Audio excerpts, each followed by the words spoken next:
save someone from drowning. My daddy's a minister, y'all. He really is. And he says, son, if your sermon is good, sometimes you can save a man's soul. Well, I've never really been the type of person to ask for help, but if I needed some saving tonight, trust me, you would know.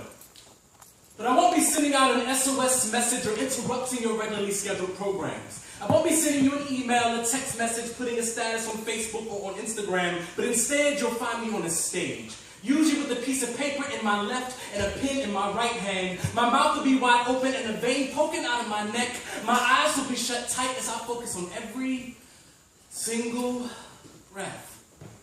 Just to make sure that my lungs have enough capacity to create words that defy the laws of gravity and swirl into a vortex of knowledge causing supernatural catastrophes. And while this poem ain't no tragedy, there just might be some casualties if you're not prepared to listen to it.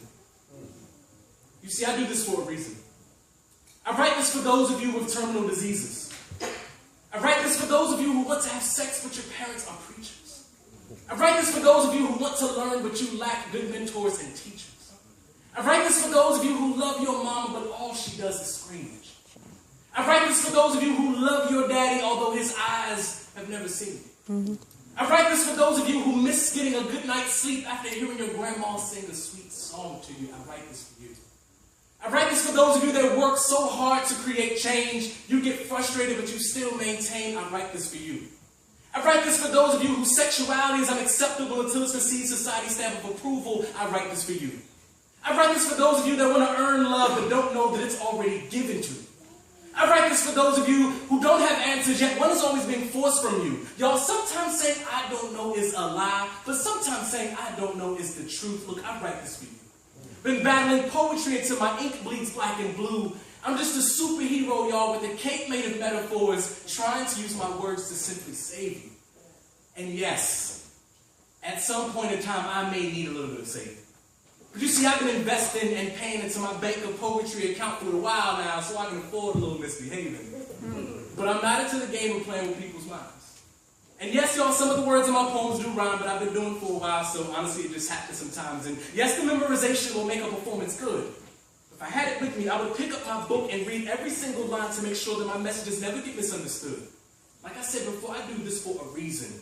And this gift is not temporary. It does not change with the seasons. That means I can spit fire while the sky is hot, or I can cool it down while the water is freezing. And if words having power isn't something that you believe in, then I will spit on my fingertips, reach out my palm, and turn this unplugged concert into an altar call, and I'll start saving all of you heathens. Because you see, I care about your futures.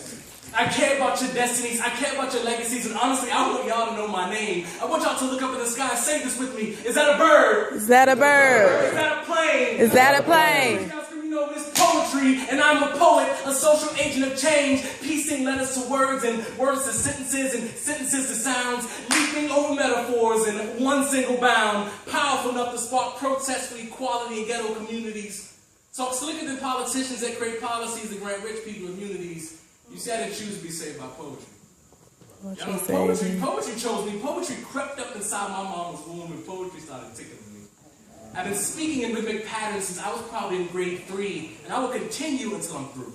So who am I?